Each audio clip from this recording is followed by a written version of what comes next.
Muy buenas tardes con todas y todos ustedes, colegas. Reciban un cordial saludo del Colegio de Sociólogos del Perú, en representación del decano de Sociólogos del Perú, Eduardo Arroyo Laguna, quienes por motivos de fuerza mayor a compromisos súper importantes no ha podido estar presente, pero les envía su más afectuoso saludo. En mi calidad de ex directivo del Colegio de Sociólogos del Perú y del responsable del Observatorio de Conflictos del Colegio de Sociólogos del Perú, les damos la presente bienvenida a todos y cada una de ustedes a esta actividad que nos llena de mucho entusiasmo realizarlo. Precisamente, una de las encargos que tiene el Colegio de Sociólogos del Perú, de acuerdo a ley de creación, es que ayuda a la conducción de la toma de decisiones del Estado peruano en general. Y como todos tenemos conocimiento, venimos desarrollando una coyuntura política en la cual se caracteriza por ser altamente compleja y estar agudizada en una situación bastante alta. En tal sentido, reconocidos sociólogos de distintos lugares del país, de la zona de Lima provincias, de Huacho, de Cañete, de Huánuco, de Lambayeque y de Lima Callao, han creído conveniente invitarlos para que puedan dar precisamente desde cada óptica, desde cada zona específica, su perspectiva y el análisis que realizan de partir del territorio. Esta mirada del territorio, esta mirada de ver el país único pero descentralizado, es algo que ha venido caracterizando al Colegio de Sociólogos de manera histórica en su forma de hacer y en su forma de actuar. De tal manera, y sin mayor preámbulo, quisiera ya dar por iniciado la actividad balance de la situación política actual y dar inicio en todo caso a nuestros primeros panelistas que se encuentran, pero primero quisiera dar mención a cada uno de ellos, si me permiten, inicialmente. Con nosotros está el colega Nicolás Torres, que es sociólogo de profesión, magíster en investigación y docencia, y ha trabajado en distintas universidades públicas y privadas a nivel nacional. Él actualmente es docente nombrado a dedicación exclusiva del Departamento de Sociología de la Universidad Nacional Pedro Ruiz Gallo, y es adscrito a la Unidad de Investigación de la Facultad de Ciencias Histórico-Sociales, y es una persona especializada y reconocida por su conocimiento en temas rurales y políticos. Asimismo, también nos acompaña el colega Ronald Marc Aguirre Vega. Él es sociólogo y también licenciado con estudios de maestría en gestión pública por la Universidad Nacional José Faustino Sánchez Carrión. Tiene estudios de gobernabilidad y gerencia política en la Pontificia Universidad Católica del Perú. Además, es un reconocido intelectual debido a que ha ganado el primer concurso nacional de proyectos sociales, denominado Manos Solidarias, que fue elaborado y promovido por la Municipalidad Metropolitana de Lima. Actualmente es director de ciencias y de actividades científicas y culturales del Colegio Regional de Sociólogos de Lima Provincias. Asimismo, también realiza labores de conciliador extrajudicial, especializado en familia y acreditado por el Ministerio de Justicia. También nos acompaña una colega mujer, y a la cual le agradecemos mucho su participación y que de cierta manera matiza nuestra mesa, que es nuestra colega Juana Pilar Campana Segovia. Ella es socióloga por la Pontificia Universidad Católica del Perú, es máster en gerencia pública por la Business School y es especialista en temas de conflictos sociales. Ella se ha caracterizado por trabajar en empresas mineras y energéticas, además ha estado en el mundo de las organizaciones no gubernamentales y también en acciones públicas directamente vinculadas con el Estado peruano. Ella ha asumido cargos de decisión, por ejemplo, como directora general del Centro Nacional de Salud Intercultural del Instituto Nacional de Salud, y actualmente ella labora precisamente como especialista social en el proyecto de mejoramiento del Sistema Nacional de Vigilancia de Salud Pública a cargo del Instituto Nacional de Salud. Asimismo, también contamos con la valiosa presencia del colega Edgar Amancio, que viene proveniente de la región Huánuco. Él es Nuestro colega Edgar Mancio es licenciado en Sociología por la Universidad Nacional Emilio Valdizán de Huánuco, es diplomado en Gerencia Social, Gestión Ambiental y Recursos Humanos y ha asumido un cargo de decisión, como están viendo que caracteriza esta mesa, como gerente de Desarrollo Social y Comunal en la Municipalidad Provincial de Lauricocha, en Huánuco. Además, ha cumplido labores como especialista social y promotor social en proyectos productivos y ambientales en el proyecto especial Alto Guayaga. Ha sido especialista en fortalecimiento organizacional en proyectos productivos también de la Municipalidad de José Crespo, con convenio de Devida, y también las mismas funciones con la asociación con Devida y también con USAID y Devida. Además, ha asumido la responsabilidad muy importante de ser jefe de recursos humanos y de responsabilidad social de la empresa procesadora de palma aceitera Olpesa. Agradecer de antemano a cada uno de nuestros colegas por vuestra compromiso y participación en esa tarea que tenemos, en esta linda tarea que tenemos de compartir y hablar sobre nuestra coyuntura política, ¿no? Esta carrera que de cierta manera hemos elegido todos y cada uno de los presentes y de los que también seguramente que no son sociólogos se suman y saben la valiosa riqueza que tiene, nos permite de cierta manera abordar esta realidad muy específica y darle de cierta manera nuestro análisis social, político, histórico y también cultural. Sin más preámbulos, ahora sí, quisiéramos comenzar esta mesa dando la palabra en primer lugar a nuestro colega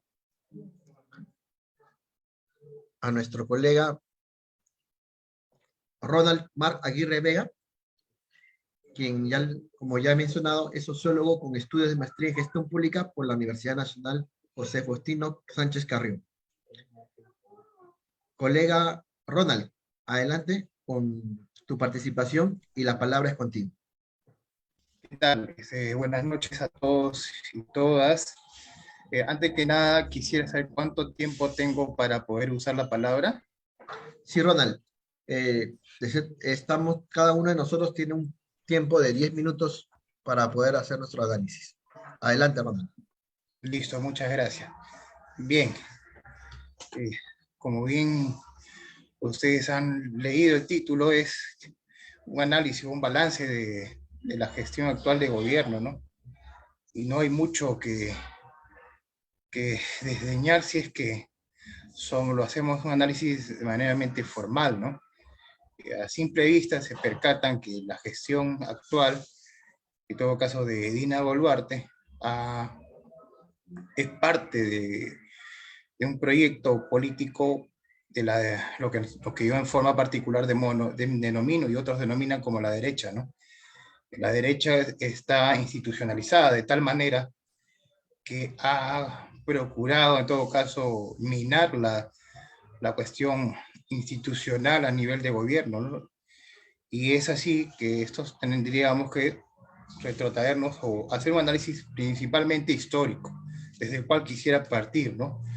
No porque quisiera culpar a alguien de la situación actual, sino que necesitamos partir de la base material de ciertas causas o ciertos temas necesarios que permitieron que hoy nos encontremos, como ya vemos mucho, ¿no? En una crisis donde hay un enfrentamiento principalmente de poblaciones del sur que están descontentas con esta presidenta interina que ha asumido el poder de una manera particular, por usar el término. Quiero retomar que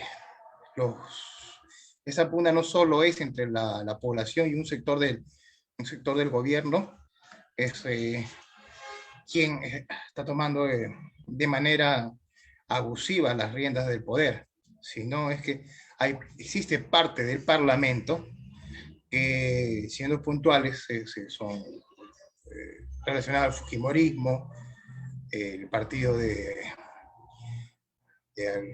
Aliaga, entre otros, ¿no? Que en el periodo anterior tuvieron 73 congresistas, tuvieron la posibilidad de cambiar la situación social, económica del país, pero no lo hicieron, solo se dedicaron a confrontar entre los poderes para ver quién tenía, en todo caso, mucho más poder sobre el otro. Entonces, esta es como una primera idea que quisiéramos dejarla para ir avanzando, ¿no? Partimos de... Ay, se...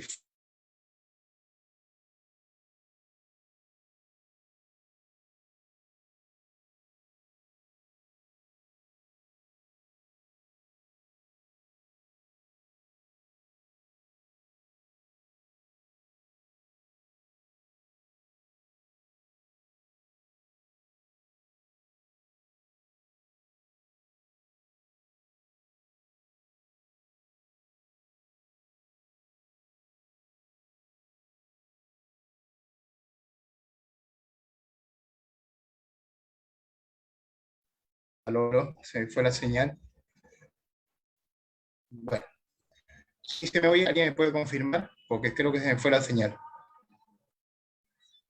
Quien sea de la sala. Sí, sí se le escucha. Ah, ya, muchas gracias. Bueno, creo que me quedan, ¿cuántos? 5 minutos, 7 minutos, ya, para ir avanzando. Pero bueno, hay, para ir avanzando, existe una pugna entre los poderes, de parte de la derecha, y precisamente de Fujimori. Tuvo la oportunidad, no lo hizo. Con Vizcarra fue similar.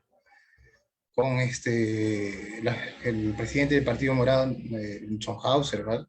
También igualito similar. Hoy con Castillo, quien a mi perspectiva, y conversábamos con otro colega que no está en la sala, me parece, que Castillo era quien representaba no solo políticamente y socialmente el discurso de los sectores populares, ¿no? Culturalmente.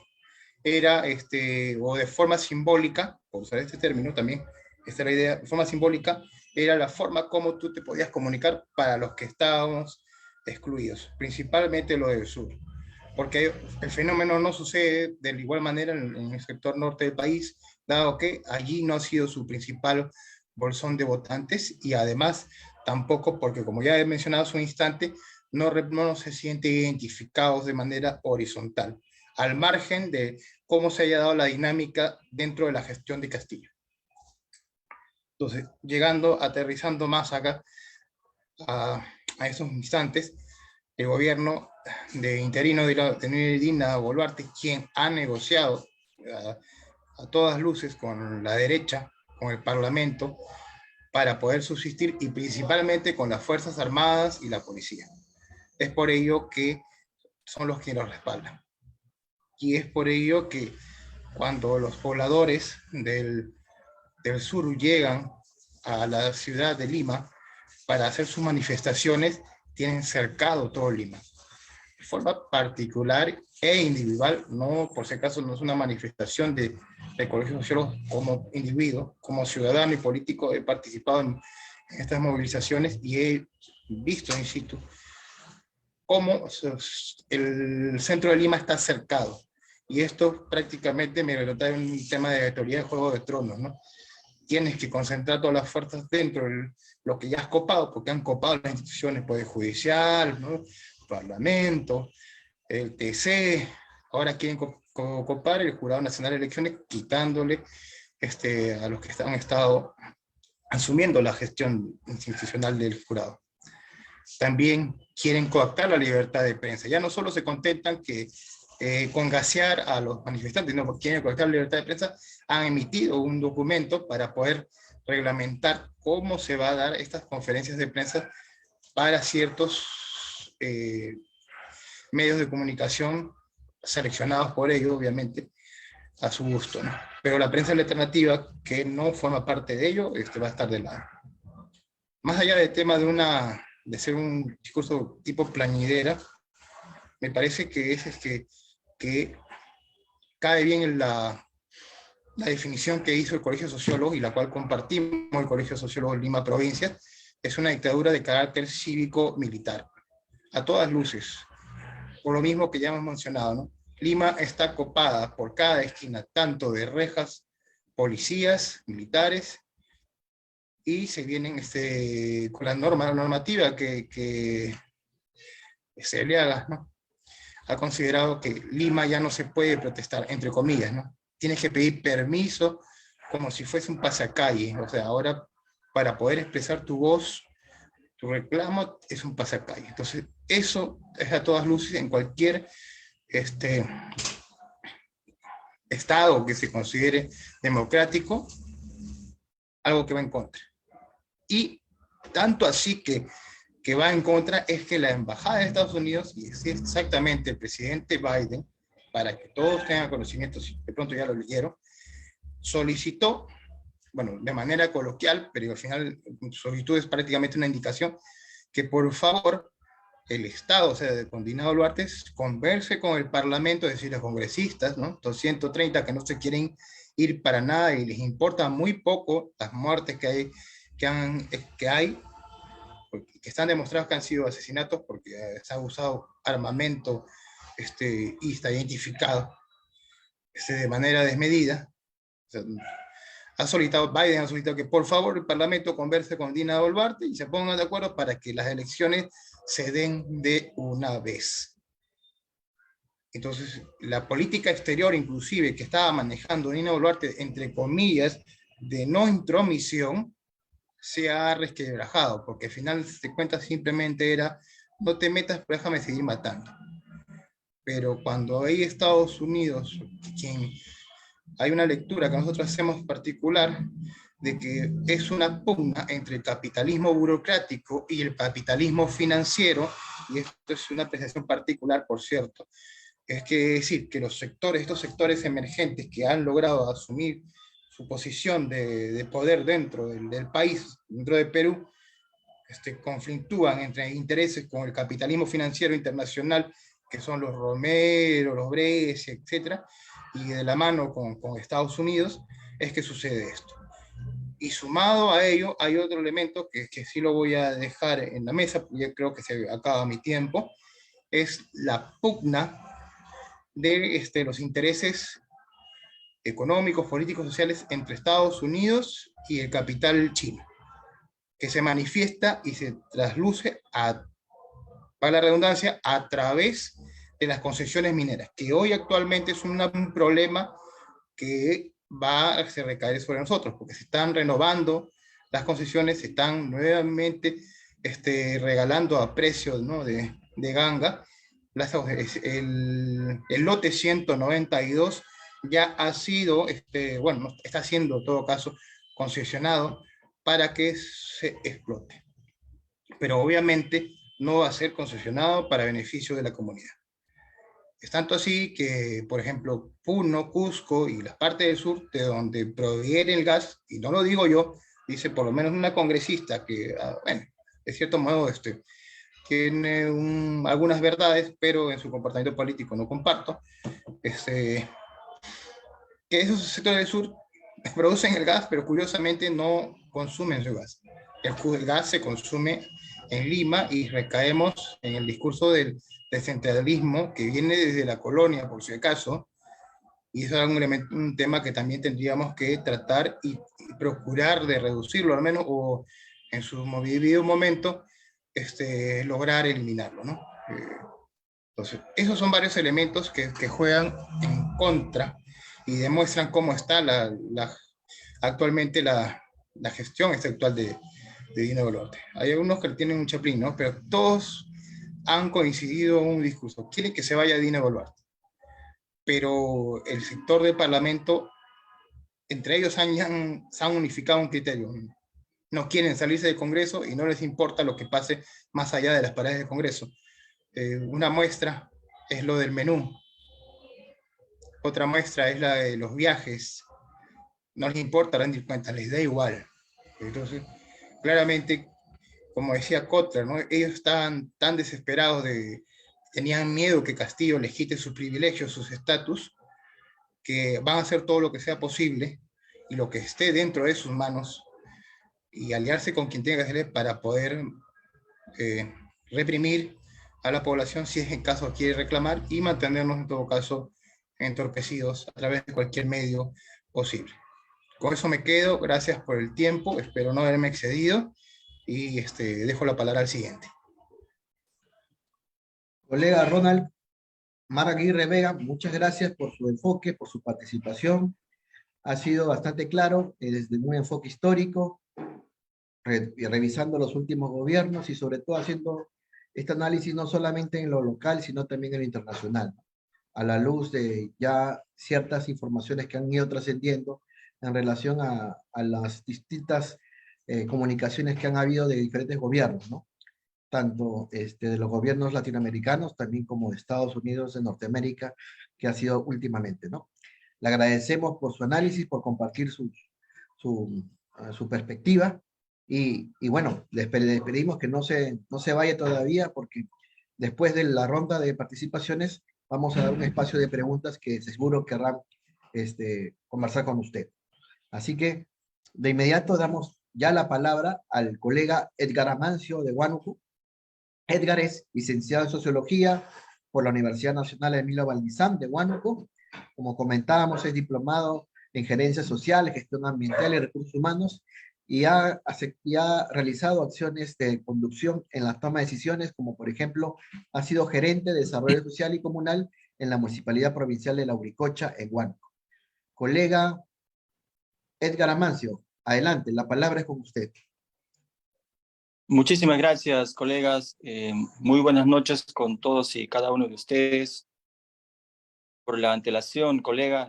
Bueno, yo quiero empezar mi participación mencionando algunos antecedentes, porque lo que normalmente visualizamos en este momento en la coyuntura es la punta del iceberg, ¿no? Sin entender los antecedentes o los precedentes que conllevan a que un problema se visualice, en este caso las protestas sociales en contra de la actual presidenta Dina Boluarte.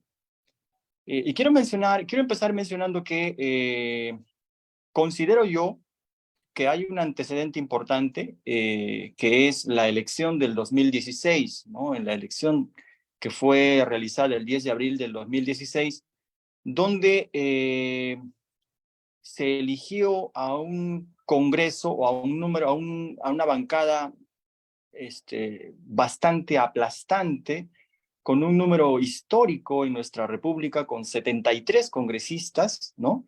Ellos del partido político Fuerza Popular, dado a que tenemos pues un sistema de elecciones denominado por distrito electoral, es decir, el arrastre de la candidata o el candidato presidencial hace de que en los lugares donde los candidatos al Congreso participen puedan tener mayores probabilidades de obtener un escaño. Y eso es lo que en este momento ha pasado, ¿no? Con la candidata de turno, me refiero a la señora Keiko Fujimori, quien se enfrentó al presidente renunciante y también acusado, el presidente Pedro Pablo Kuczynski, quien finalmente logró hacerse de la... Pero se hizo de la presidencia en una segunda vuelta, habiéndose ya elegido a estos 73 congresistas. Yo quiero que no perdamos de vista esta situación, 3 congresistas, porque va a generar un precedente de tal manera que nuestro país o nuestro modelo de Estado, que es presidencialista, tiene su génesis ahí para empezar a repensar y a plantear en un modelo parlamentarista. Entonces, Pedro Pablo Kuczynski se hizo de la presidencia producto de una alianza no formal entre Verónica Mendoza, que había ostentado un tercer lugar, y también la izquierda, ¿no? Que también habían apostado, digamos, en contraposición al fujimorismo. Y hay un movimiento importante en el país que es, yo lo denomino, es el partido más grande del país, sin temor a equivocarme. Obviamente no es formal, pero es el antifujimorismo, ¿no? Entonces, estas 3 fuerzas han hecho de que Pedro Pablo Kuczynski, siendo él de ultraderecha, se haga con la presidencia del país. Ello ha conllevado a que la candidata que perdió, en este caso Keiko Fujimori, no reconozca la victoria de Pedro Pablo Kuczynski y muy por el contrario empiece a cuestionarla, empiece a generar una especie de liderazgo paralelo ya después de haber declarado presidente Pedro Pablo Kuczynski. Ella lo que hace es generar inclusive una especie de divergencia entre el Ejecutivo y el Legislativo, porque los 73 escaños hasta ese momento eran bastante fuertes, era muy numeroso, reitero, histórico en el país, ¿no? Entonces, esa condición ha hecho que, e inclusive el Ejecutivo solicitaba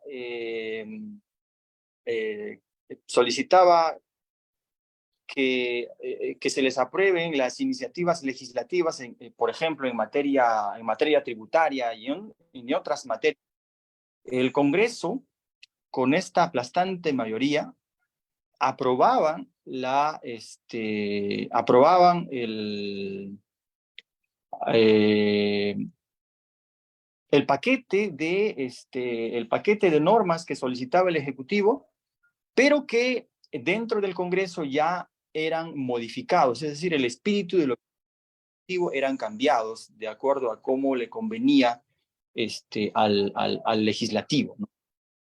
Sumado a ello, habían también mensajes en paralelo de la candidata, de la lideresa de Fuerza Popular, Keiko Fujimori, en contraposición.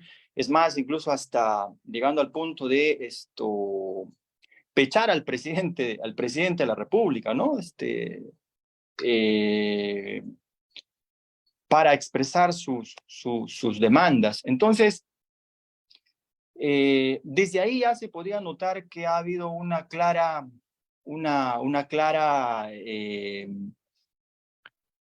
podríamos decir, una clara contraposición al Ejecutivo, ¿no? Ha habido constantes pedidos de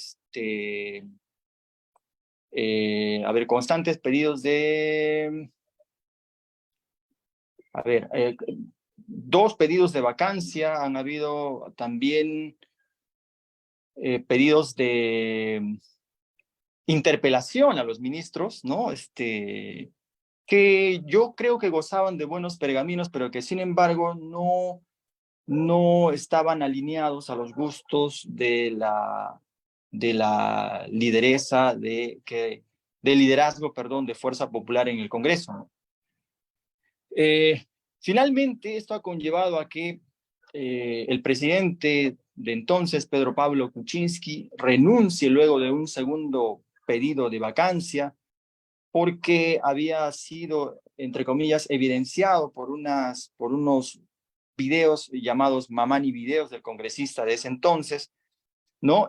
Que demostraban también de alguna manera la escisión dentro de Fuerza Popular entre los llamados albertistas y keikistas. El albertismo estaba siendo liderado por el hijo menor, el menor de los Fujimori, que era Kenji Fujimori, y el keikismo, bueno, obviamente por Keiko Fujimori y el entorno, tal así que el fujimorismo, para cambiar de cara o lavarse un poco el rostro de cierta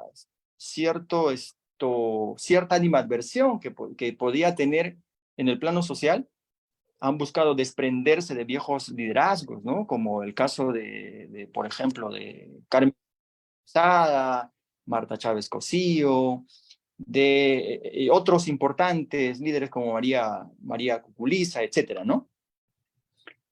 Colega Edgar, faltan unos minutos. Bueno, en todo caso, quería mencionar esos antecedentes. Luego, producto de la renuncia de Pedro Pablo Kuczynski, por sucesión constitucional asumió Martín Vizcarra, gozando de una legitimidad bastante alta, ¿no? pero que también cometió el error de no tener una bancada dentro del Congreso que le ayude, digamos, a poder mantenerse en el poder. También ante 2 pedidos de vacancia ha sido vacado. Luego de él también se dio la sucesión constitucional, porque en ese entonces era presidente del Congreso, Manuel Lama de Acción Popular, que se entendía que su asunción era producto de un contubernio y de una traición, ¿no? Entonces, la población, la sociedad, se levantó en contra de su mandato, porque, reitero, entendían que era producto de una traición, de un contubernio.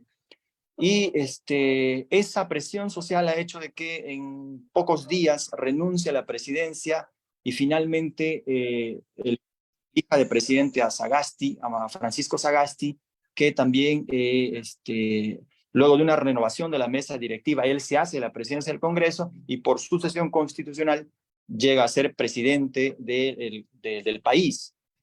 Y él, como manda la Constitución, convoca nuevas elecciones, que, bueno, pues es sabido por todos nosotros que ha sido, se ha hecho de la presidencia Pedro Castillo Terrones, ¿no?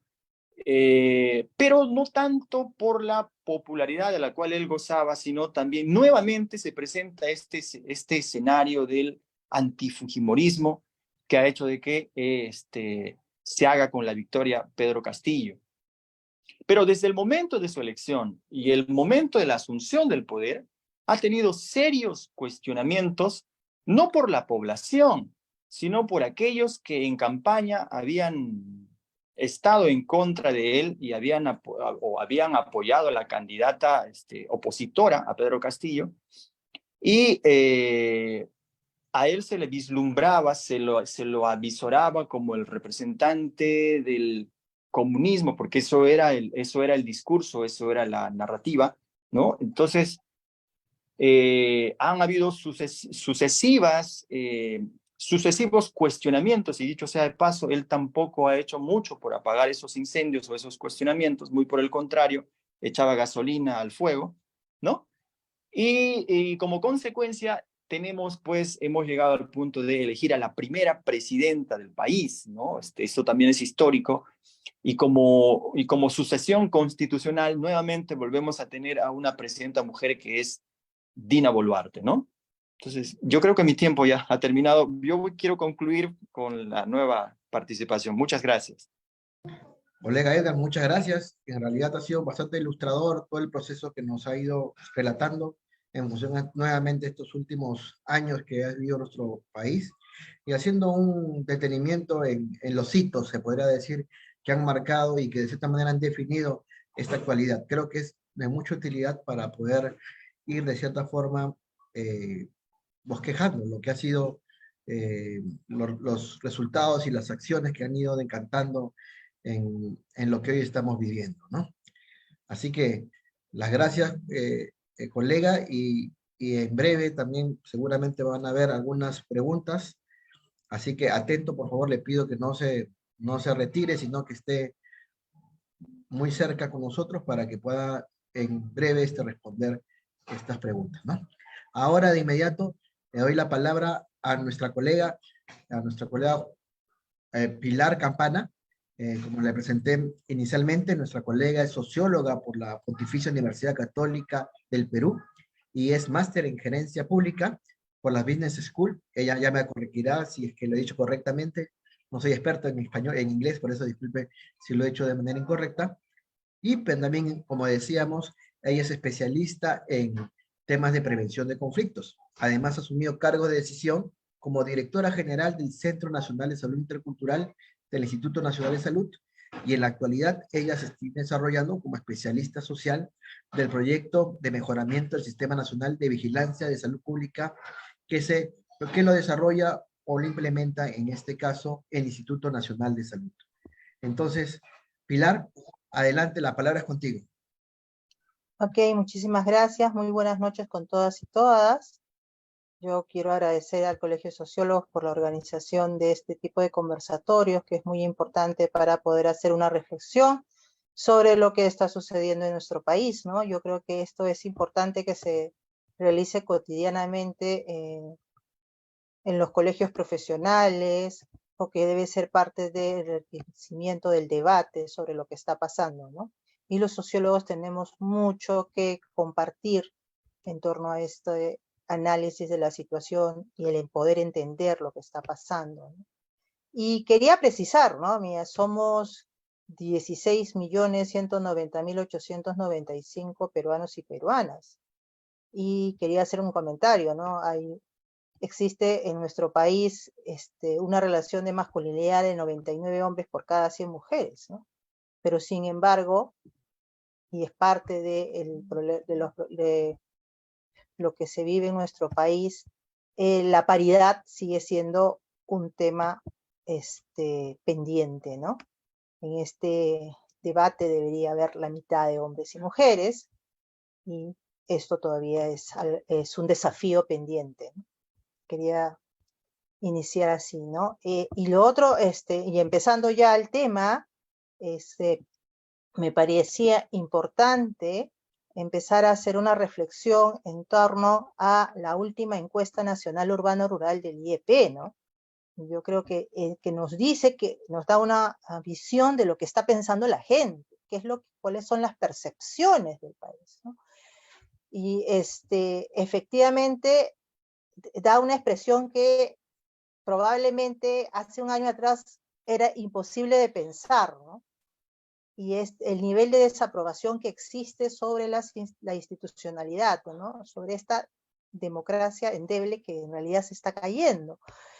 Entonces tenemos el 77% desaprueba a la presidenta Boluarte, ¿no? Y solo el 15% la respalda. Entonces definitivamente la actual presidenta de este país no tiene legitimidad, ¿no? Y lo dicen las encuestas, incluso las encuestas que no son del IEP también ratifican esta percepción de la población, ¿no? Si uno hace un análisis más profundo, esta cifra es mucho mayor en la Sierra Sur. Si lo haces por niveles de pobreza también, entonces uno se da cuenta que acá algo está pasando. La mayoría de este país está en desacuerdo de que la presidenta continúe en el gobierno, ¿no? El 69%, es decir, casi el 70% del país está pidiendo elecciones, ¿no? Y que las elecciones sean este año, 2023, ¿no?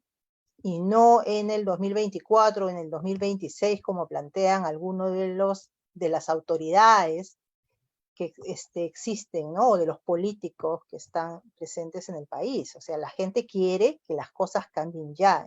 Estamos hartos, en realidad. Hombres y mujeres de este país estamos hartos de que el Congreso continúe y de que la presidencia y su equipo ministerial continúe, ¿no? Entonces, el 73% considera que Dina Boluarte debe renunciar y solo el 25% considera que debe continuar, ¿no? Pues, 3/4 del país está diciendo que ella debiera renunciar, y lamentablemente la señora no lo hace. 55% estima que el Perú es una democracia y el 41% piensa que no lo es, ¿no? Entonces, como decía al inicio, hay un problema ahí grave que estamos viviendo en este país, ¿no? Hemos tenido 6 presidentes en 6 años y solo 2 son elegidos por voto popular, ¿no? Entonces eso nos está dando una expresión de lo que está pasando, ¿no? Como dice Anaí Durán, se ha interrumpido una democracia saludable, o probablemente yo diría que nunca tuvimos una democracia realmente, ¿no? Y ahí eso es expresión de un grave problema. Y ahí quería decir, esta democracia, o en los 500 años de la República que hemos tenido más, en realidad ¿a quién ha beneficiado, no? Entonces, creo que aquí hay que introducir el tema de que estamos en un país o vivimos en un país que no conocemos, donde hay una mayoría que no tiene representación, y hay una mayoría que no ha sido atendida, ¿no? Entonces eso expresa estas cifras también, ¿no? Y lo que es algo increíble es que el tema de la Constitución, que digamos era reclamada por grupos de izquierda o por alguna intelectualidad muy crítica que señalaba que este país necesita una nueva Constitución, y que de repente éramos vistos como extremistas, hoy el 47% según la encuesta está porque la Constitución debe tener cambios, ¿no? Y el 36% ya señala que debería haber una nueva Carta Magna. Es decir, esta que era una idea marginal, hoy tiene visibilización y se pone en el tapete del debate político, ¿no? Entonces eso es un elemento interesante que expresa que hay algo que se está moviendo y está cambiando. Todo este sector popular y sector medio está empezando a visibilizar, sí, pues que requerimos un cambio de constitución. Y esto está ganando una hegemonía, ¿no? Entonces eso es un elemento importante.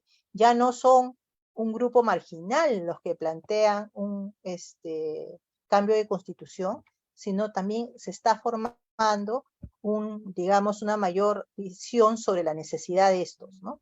De este cambio. Y bueno, entonces era eso que a mí me parecía importante poder analizarlo brevemente, ¿no? Sí me parece importante y quería aquí empezar a entender y quería hablar con nuestra propia formación y el origen de muchos de nosotros, ¿no? Muchos de nosotros somos hijos de campesinos o nietos de campesinos, pero no hemos estudiado ciencias sociales, hemos ido a las universidades y hemos aprendido un marco conceptual eurocéntrico y no estamos siendo capaces de entender qué es lo que está pasando con nuestras comunidades. Y muchos de nosotros además o sea, nuestros ancestros provienen de ahí y no nos estamos entendiendo, ¿no? Tenemos una visión colonial. O sea, yo creo que hay que leer más a Quijano y empezar a trabajar qué está pasando realmente en nuestro país, qué mirada estamos teniendo. Nuestros marcos conceptuales no nos permiten entender lo que está pasando, ¿no? Y entonces estamos viendo que ha habido varios movimientos, ¿no? Donde vienen desde las zonas rurales a Lima, ¿no? Yo ahí vería hasta 3 etapas en las movilizaciones, ¿no? Acuérdense que hubo una primera hasta mediados de diciembre, y es interesante porque hay una tregua para pasar las fiestas, ¿no? Es un elemento que hay que tener, la gente quiere volver a sus zonas y pasar las fiestas. Luego se regresa en enero, ¿no? Y hay una nueva tregua para la celebración de las fiestas de carnaval en los pueblos, y ahora viene la tercera ola, ¿no? Entonces hay que señalar que hay una actividad y además son movimientos que no son financiados ni dirigidos por los partidos políticos tradicionales, ¿no?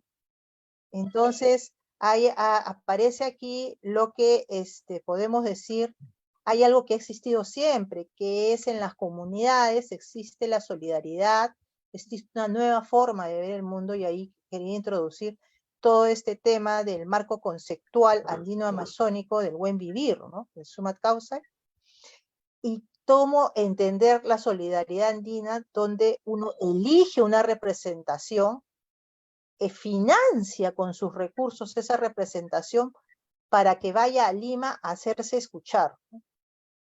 Una Lima que les ha dado la espalda durante estos 500 años o más de República Democrática, ¿no? Entre comillas, además, República Democrática. O sea, vivimos en un país que ha estado a espaldas de estas comunidades durante muchos años. El Estado ausente es una expresión de esto, ¿no? Donde tú sabes que si vives en una zona rural, efectivamente vas a tener una posta que probablemente no tenga ni siquiera una enfermera, ¿no? Vas a tener una posta donde solo hay un agente comunitario o un técnico, y esa es la persona que atiende la salud de la comunidad, porque no hemos sido capaces de extender los servicios de salud hasta todos los niveles que hay en las zonas rurales. Es un Estado ausente que no ha dado educación de calidad a estas zonas, ¿no? Porque si bien es cierto la educación está extendida y es pública, pero todos sabemos que durante todos estos años la calidad educativa es mínima. Y, y las encuestas ese ya lo decían, ¿no? Estás en quinto, en sexto grado de primaria y no sabes leer y escribir. Entonces hay una crisis ahí y la gente lo sabe, lo reconoce y entonces se siente que no ha sido respondida, ¿no? Creo que es valioso el análisis que hacen algunos colegas con respecto a la irrupción de Castillo, ¿no? Hartos de no ser representados y no ser reconocidos, buscaron en Castillo una salida porque era alguien como ellos, ¿no? Se sentían representados en Castillo, ¿no? Y fue un golpe al status quo, a los partidos políticos y a toda su representación, ¿no?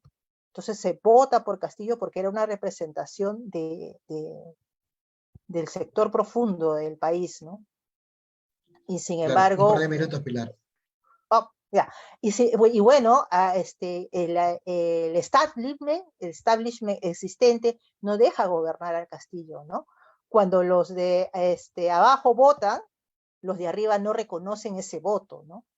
Y quería aquí citar, se me fue la cita, pero eso es un elemento importante, ¿no? O sea, hay una confrontación una ausencia de entendimiento de lo que pasa en nuestro país. Yo creo que eso es importante y debiéramos como sociólogos empezar a hacer un mayor esfuerzo por desmitificar muchos de los conceptos en los cuales nos hemos formado y recoger más de lo que hay en nuestras, las propuestas andino-amazónicas y que vienen de abajo, ¿no? Y bueno, quería citar a Lenin, ¿no? Acá encontré la idea. Dice que cuando los de abajo ya no quieren y los de arriba ya no pueden. Y en realidad este país ya no aguanta. O sea, imagínense lo que lo citó otro compañero, el mismo Estados Unidos está diciendo que por favor pongamos orden. Entonces acá algo está pasando y yo creo que este país requiere pues cambios sustantivos y requiere que todos nos pongamos de acuerdo en torno a tener una salida de esta crisis, ¿no? Y ahí me quedaría. Muchas gracias, Pilar. Muchas gracias por tus reflexiones, por tu perspectiva, tu punto de vista. Y qué interesante que hayas incorporado enfoques como el de género, la interculturalidad, para poder ver este tema un poco más complejo, no tan lineal, no viéndolo únicamente desde una perspectiva como nos las quieren plantear binaria, ¿no? Sino con un mosaico de situaciones y complejidades que caracterizan nuestro país, ¿no? Nuestro país tiene más de 50 pueblos indígenas, habla más de 50 lenguas distintas al castellano, tiene 21 pueblos en aislamiento y contacto inicial, etcétera, etcétera, ¿no? Y entonces, en tal sentido, no podríamos ver la situación solamente en relación a una forma o una forma que nos quieren poner a querer que la veamos, ¿no? Y asimismo también algo que también de mucho interés y creo que ayuda al análisis de cada uno de los colegas, es que podamos tener también en claro que en todo caso es importante esto que decimos y pronunciamos o declaramos se haga efectivo, ¿no? La paridad es algo que necesitamos que se lleve a la realidad, no solamente en el campo declarativo, sino también en el campo de la acción, ¿no? Entonces, esa invocación con la que inició Pilar nos parece muy sana y sobre todo muy reflexiva. Muchas gracias, colega, por tu participación. Y ahora le damos la palabra nos vamos hasta Lambayeque, colegas. Vamos a escuchar a nuestro colega Nicolás Torres, quien nos va a hablar precisamente sobre la temática y nos va a dar un análisis precisamente desde el norte del Perú, ¿no? Una zona en la cual en relación a la realidad ha estado siempre matizada por pues, diferentes posiciones políticas y que de cierta manera agrupa también maneras de entender la política de distinta manera, ¿no? Entonces, ahí quisiera darle la palabra a nuestro colega Nicolás Torres, quien es sociólogo de profesión. Vale precisar que es magíster en investigación y docencia y ha trabajado en varias universidades públicas y privadas, ¿no? Actualmente él es docente de dedicación exclusiva del Departamento de Sociología de la Universidad Nacional Pedro Ruiz Gallo y está adscrito a la Unidad de Investigación de la Facultad de Ciencias Sociales y Educación. Además, nuestro colega Nicolás Torres es especialista precisamente en estos temas rurales y comunitarios, al que nos da muchísimo gusto presentar y que le agradecemos su participación. Así que, Nicolás, adelante y la palabra es contigo. Muchas gracias por el saludo y agradecer también la oportunidad al Colegio de Sociólogos del Perú por esta mesa redonda donde es importante que podamos intercambiar pareceres, pero sobre todo haciendo un análisis real y objetivo de las circunstancias en las que estamos viviendo, ¿no? El Perú en los últimos años se ha vuelto una constante para el análisis político, no solamente nacional, sino internacional. Y eventos como estos promueven no solamente el debate académico, la discusión, sino sobre todo la alternativa, qué hacer frente a una situación en la que nosotros estamos, ¿no? Asimismo, saludar, ¿no?, a los que están presentes y los que nos están viendo a través del Facebook, ¿no? Un saludo desde, efectivamente, de Lambayeque, de la Universidad Nacional Pedro Ruiz Gallo, ¿no?, del Departamento de Sociología. Fíjense, hay que partir para comenzar a hacer un balance de la coyuntura, caracterizando el tipo de gobierno en el que nosotros estamos, ¿no?, de que estamos viviendo y que estamos en muchos casos padeciendo.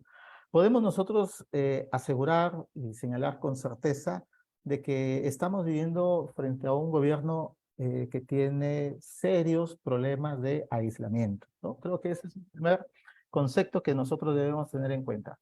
¿Qué significa que este gobierno esté aislado, ¿no? Aunque aparentemente los medios de comunicación nos presenten otra realidad, ¿no? Un Perú distinto, un Perú paralelo. Ya lo han mencionado, la última encuesta del Instituto de Estudios Peruanos señala que la aprobación de Dina Boluarte en febrero bordea el 77%, ni que hablar del Congreso que está por el 90% de desaprobación. Pero lo interesante acá, y por eso viene el concepto de aislamiento, de que no necesariamente la desaprobación pasa porque son personas de las zonas rurales o de las zonas del interior del país, que son de izquierda, sino que también de derecha, de distintos sectores socioeconómicos. Entonces, al margen de esa identificación ideológica que señala la encuesta, existe un profundo rechazo. Y ustedes saben que cuando hay una gestión que tiene muchos niveles de rechazo, pierde precisamente legitimidad, ¿no? Entonces, la conducción del gobierno vista por los peruanos, independientemente de su posición ideológica, es una situación que señala desconfianza, ¿no? Y esto precisamente porque el gobierno, desde que ha iniciado, este gobierno de Dina Boluarte, ha iniciado bajo una estrategia de confrontación frente a los que están en contra, no solamente por la forma, seguramente legal, no legal, sino por la conducción misma y por la recuperación del poder de quienes lo perdieron en las elecciones pasadas, ¿no? Entonces, bajo esta situación de aislamiento, podemos nosotros caracterizar que el gobierno de Dina Boluarte es un gobierno con matices autoritarios, de carácter psicopolicial. ¿Qué significa esto?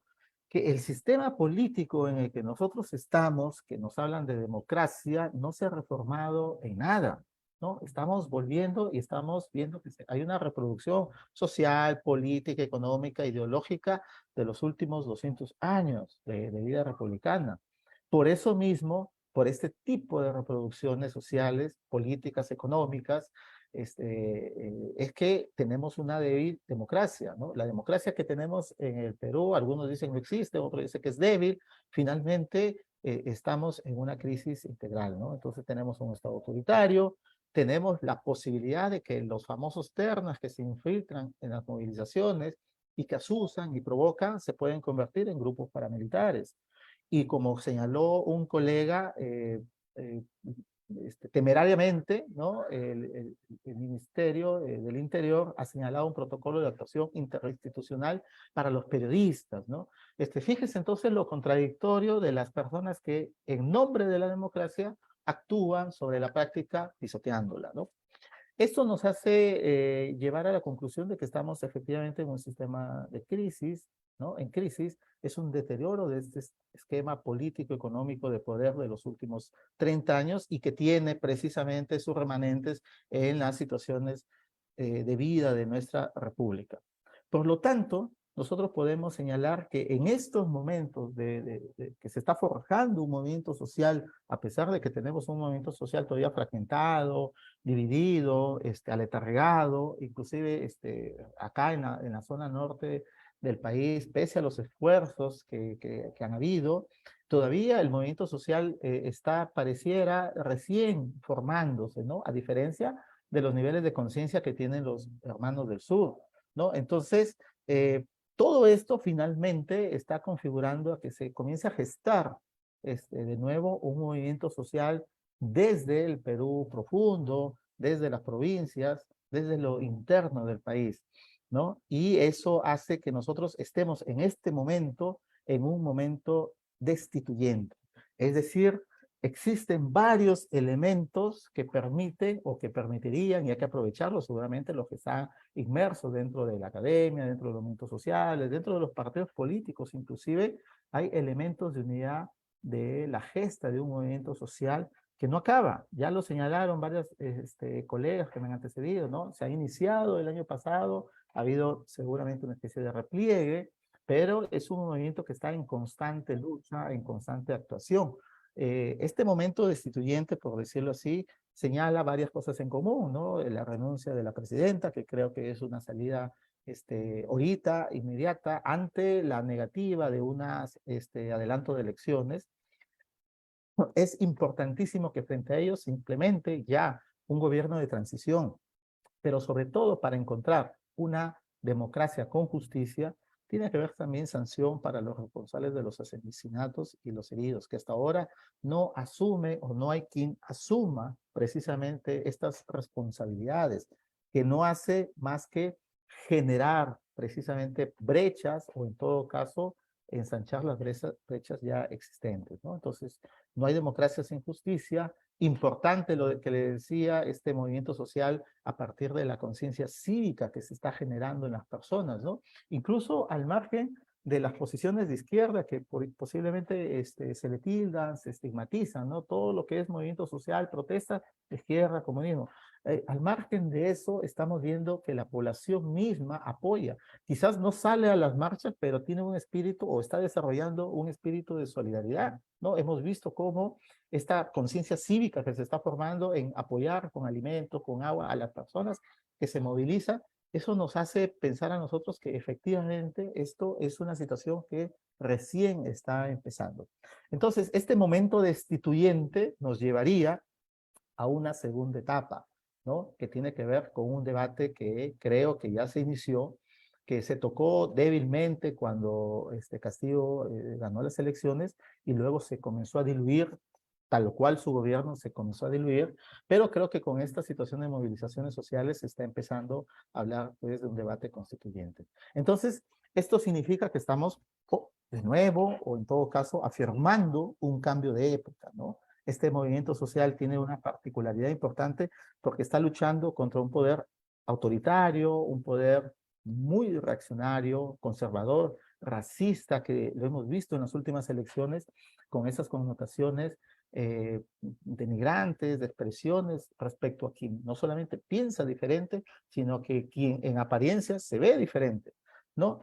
Y estos personajes turbios dentro de la política de derecha, si podríamos llamarle, apoyado precisamente y financiado con los grandes grupos económicos que financian todos estos elementos y actividades, y bueno, los medios de comunicación, ¿no? Entonces, este cambio de época nos señala a nosotros de que estamos ante el agotamiento de un modelo económico que concentra o que viene concentrando la riqueza y el poder en unas cuantas manos. Eso nos hace señalar que el modelo no está funcionando. Fíjense ustedes, sin ánimo de defender seguramente a Castillo, cuando Castillo estaba en el gobierno y habían problemas económicos de alza de precios, pues todo apuntaba a él. Ahora mismo vemos de nuevo que se está afectando la canasta familiar de las personas y son los más pobres los que están sintiendo este tema. No se señala o no se dice absolutamente nada, ¿no?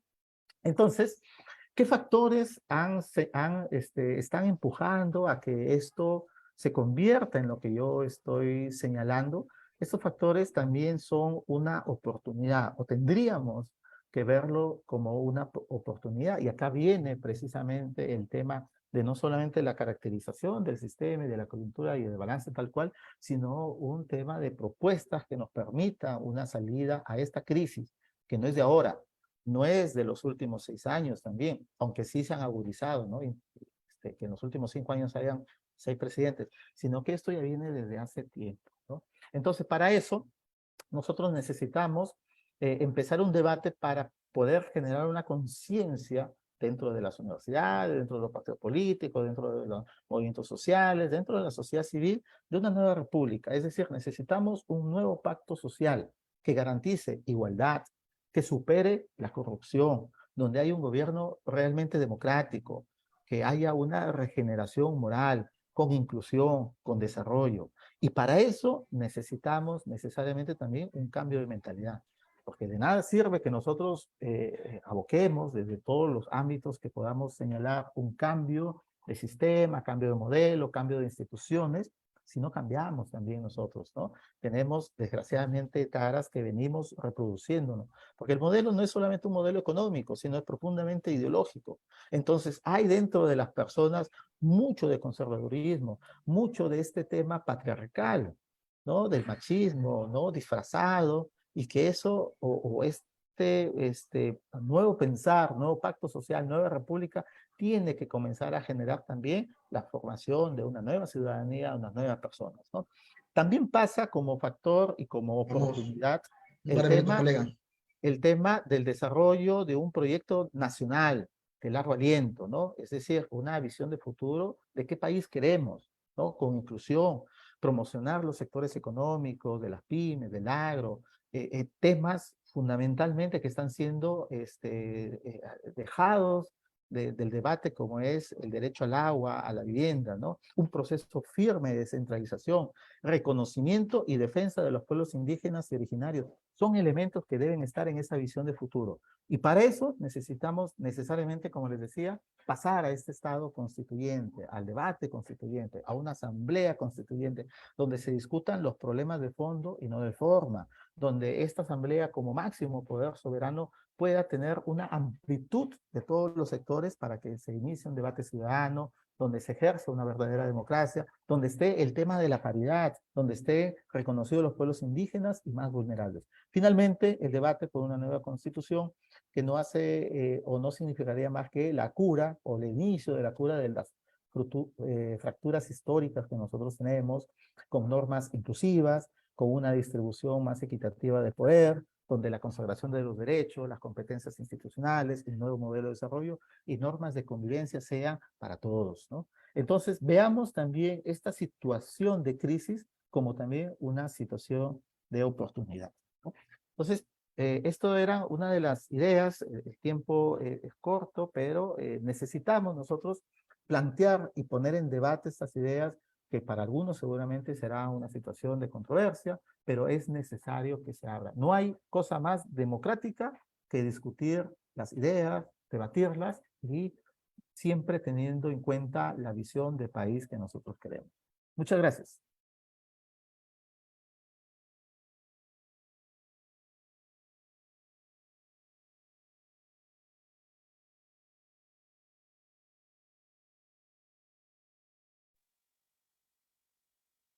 Buenas noches. Buenas noches con todos los presentes. Es un Buenas noches, David. saludarlos a todos los colegas sociólogos. Mi nombre es David Rojas Arana, soy el vicedecano nacional del Colegio de Sociólogos del Perú. Y en esta ocasión me honra presentar a Paget Velázquez Belli, que es magíster en salud intercultural por la Universidad de Huracán de Nicaragua y licenciado en Sociología por la Universidad Nacional Federico Villarreal. Es egresado de la Maestría de Estudios Amazónicos de la Universidad Nacional Mayor de San Marcos y es actualmente doctorante en Ciencias Sociales con especialidad en Sociología por la Universidad Nacional Mayor de San Marcos. Actualmente se desempeña como docente de posgrado de la Universidad Antonio Ruiz de Montoya y ha asumido cargos de decisión tanto a nivel público y privado. Además de eso, podría agregar que es un sociólogo orgánico que forma parte de la vida académica, institucional y gremial del Colegio de Sociólogos del Perú. Y sin más prólogo o la presentación, invito a Majet que pueda disertar sobre el tema que hoy es materia de discusión, que es el balance sobre la situación política nacional. Gracias, Majet. Adelante. Gracias, David. Muchas gracias por tu generosa presentación. Muchas gracias, colegas. En esta oportunidad también no quería dejar de participar con algunas ideas que creo que se vinculan mucho con la participación de cada uno de los colegas que han ido disertando. Algo que creo que me gustaría ahondar es en el tema relacionado a, digamos, este rol o este contexto en el cual ha participado o el que venimos desarrollando, quién es en este caso, la institución que viene de cierta manera liderando los cambios o promoviendo la situación en específico, ¿no? Un aspecto que me queda claro es el rol que juega actualmente el Congreso de la República del Perú. Este Congreso, en realidad, pareciera, de cierta forma, pasar un poco desapercibido, a pesar del alto rechazo que tiene, a pesar de las dificultades que ha habido en relación a los errores graves de comunicación, a la situación de poder hacer agravios en aspectos simbólicos, donde el mundo, precisamente de la política te exige tener una conducta a nivel de símbolos, a nivel de discursos bastante moderados, bastante diplomáticos, se han encargado precisamente de agudizar, de promover, erosionar ciertamente las diferencias, ¿no? Creo que este aspecto es necesario traerlo a cuenta, sobre todo cuando hemos escuchado aspectos bastante denigrantes, ¿no? Como por ejemplo, el poder comparar la comida de algunas personas, el poder incitar o promover el conflicto o la violencia, llamando a ver, vengan al Congreso si pueden sacarnos, el querer faltar al respeto a símbolos como mencionaba, por ejemplo, como la huipala, que en gran parte de la población o parte de la población se siente identificado con ciertas simbología, en el aspecto también en el cual al referirse a los medios de comunicación, manejarse con discursos o utilizar, digamos, adagios que vienen más de una cultura patrimonialista o en todo caso de una cultura criolla limeña basado bastante en el desdén hacia el migrante, ¿no? Creo que eso es algo que no debemos pasar desapercibido desde mi punto de vista hasta esta situación, ¿no? Pareciera que apuntamos hacia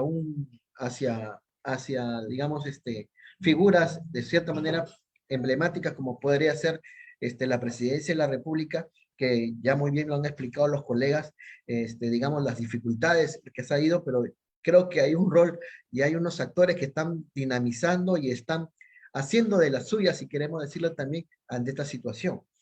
¿Por qué podría decir esto? Porque si ustedes comienzan a repasar o ver la cantidad digamos, de legislación que se viene promoviendo o que se viene desarrollando desde, ya comenzó hace ya un par de años hasta la fecha, es que ha de cierta manera dinamitado nuestra gobernabilidad. Solamente poner unos casos en relación por ejemplo, a proyectos de ley bastante controversiales, ¿no? Que son materia de mi especialidad y que, bueno, ustedes podrían también encontrar muchos otros, ¿no? Por ejemplo, ha habido un proyecto de ley que ha querido, y eso puede tener relación con la gente del norte del Perú, que quieren de cierta manera prohibir, en este caso, el arte mochica, en este caso los huacos eróticos, que están en las plazas de la zona de allá del norte, ¿no? Hay un proyecto de ley que está caminando y que encuentra sentido en muchos congresistas que pueda, en este caso, aprobarse, ¿no? Quieren promover que se rebajen los derechos de los pueblos indígenas amazónicos a partir de flexibilizar una legislación que ayude a que los gobiernos regionales administren sus territorios. Quieren favorecer a que emigrantes que viven en las zonas cercanas a comunidades nativas puedan, en este caso, ser poseedores de territorios para que ellos puedan administrarlo y entren en conflicto con estos pueblos, ¿no?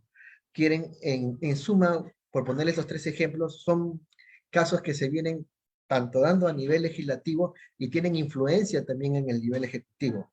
Un nivel ejecutivo que estamos viendo débil, de cierta manera maniatado ante esta situación y que en realidad se ve en cierta manera en un conflicto constante ante hasta un Congreso y, por qué no decirlo, un gobierno congresal autoritario e imponente que viene de cierta manera dictando una serie de reformas, ¿no?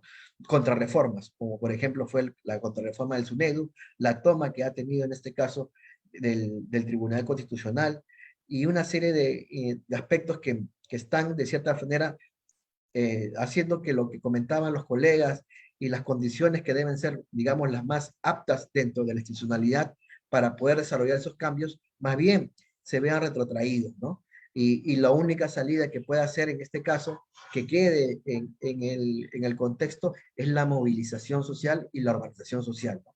Y precisamente, frente a este tipo de actos, me llama mucho la atención lo que han hablado los colegas en relación también a que ha habido toda una manera de poder enfrentar a la movilización social, a la organización social, de manera bastante, digamos, antigua, ¿no? O si vale el término, de manera autoritaria, ¿no? Queriendo, de cierta forma, delegitimar a líderes de opinión, tratando de generar conflicto de cierta manera, entre organizaciones, generando también de cierta manera que existan operadores dentro de lo que es la dinámica que puedan también de cierta forma dividir a las organizaciones sociales, a los movimientos, crear contradicciones, ¿no? De discursos, de posiciones que provoquen de cierta manera que no se generen una movilización social más organizada, ¿no? Por eso es muy importante, de cierta manera, desde mi punto de vista, de que comiencen a buscarse plataformas, de que comiencen de cierta manera a establecerse discursos menos hegemónicos, tanto en especial para las organizaciones que están de cierta manera discutiendo o criticando cómo se viene desarrollando actualmente, en este caso, en especial de mi punto de vista, el Congreso de la República, ¿no? Y se comiencen a hacer discursos que puedan ser más plurales, que puedan de cierta manera desasirse de esa homogenización, desasirse de esa mirada, de un paradigma único, y se puedan proponer paradigmas distintos, ¿no? Particularmente, creo que en la vida política, en especial en la forma en que se organiza cada espacio, cada movimiento social, ayuda muchísimo a que se puedan encontrar más consensos que disensos, ¿no? En tal sentido, creo que el camino a cada una de las propuestas que pueden devenir, ya sea en este caso, quiérase una asamblea constituyente, una nueva constitución, unas nuevas autoridades, van a caer un poquito en sintonía si es que se generan ese nivel de consenso a plataformas que sean más plurales, ¿no? Y ahí radica muy importante la participación, no uno sector, no de dos, sino de todos los sectores. Y bajo ese principio, aceptar también digamos, las distintas formas de ver y concebir, en este caso, nuestra realidad, ¿no? Lima ha atestiguado altos niveles de discriminación en la actualidad, y no solamente de congresistas, sino también de gente de pie que afirmaba y de cierta manera legitimaba y reproducía ese discurso, en este caso, en contra del migrante o de discriminación al migrante. En lugares precisamente donde vivían migrantes, como puede ser el cono norte, el cono sur, el cono este, precisamente ahí se cobijaban estos discursos. Eso es algo que en realidad particularmente genera muchas contradicciones, pero que también, como bien decía un colega anterior, se ve claramente esta cultura conservadurista que todavía está perenne en nuestra realidad, ¿no? Entonces, a eso solamente quisiera yo añadir este elemento de análisis, apuntando a un actor que creo que está de cierta manera conduciendo todo este nivel de legitimidad gubernamental, no de ahora, sino, como bien explican, desde hace mucho tiempo, y que de cierta manera lo está prohibiendo de generar cambios mucho más estructurales y que puedan ir, en este caso, directamente al ciudadano con una manera pertinente, ¿no? Así que muchísimas gracias por su atención. Esto era un poquito lo que quería compartir junto con ustedes. Y de inmediato quisiera convocarles a cada uno de ustedes que se encuentran presentes, que nos puedan compartir algunas preguntas para los panelistas, ¿no? Que en realidad son muchas las preguntas que tenemos acá en el chat, pero voy a tratar de sintetizar. Actualmente, para nuestro colega de Lima y Callao, nuestro colega Ronald, disculpen, no, para nuestro colega de Lambayeque, preguntarle, ¿crees que realmente hemos llegado al agotamiento de un modelo económico o el rechazo del movimiento social, o solo es contra el estilo de gobierno implementado donde las actitudes sectorales están presentes? Comentarte ahí, pedirte, colega, si nos puedas ayudar a responder en 5 minutos, te agradecerías, bastante puntual, como para también darle paso a los demás colegas.